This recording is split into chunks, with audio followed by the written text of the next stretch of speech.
Kilo టమాటా ధర century దాటింది. టమాటా ధర దడ పుట్టిస్తుండటంతో కొనేందుకు సామాన్య ప్రజలు ఆలోచిస్తున్నారు.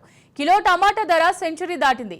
దడ పుట్టు రైతు బజార్లలో కిలో టమాటా 67 నుంచి 70 రూపాయల వరకు ఉండగా బహిరంగ మార్కెట్లో 100 నుంచి 110 రూపాయలు పలుకుతోంది. ఇక కిలో రూపాయలు 20 నుంచి 25 ఉండాల్సిన ఉల్లిగడ్డ ధర రెట్టింపైంది. వర్షాల కారణంగా టమాటా ఉల్లిగడ్డ దిగుమతులు తగ్గడంతో ధరలు పెరిగినట్టు హోల్సేల్ వ్యాపారులు చెబుతున్నారు. 2 నెలల క్రితం రోడ్డు పక్కన ట్రాలీ ఆటోలపై 100కు 4 కిలోలు, రైతు బజార్లలో 3 కిలోలు వచ్చిన టమాటా ధర సామాన్యులను హడలెత్తిస్తోంది.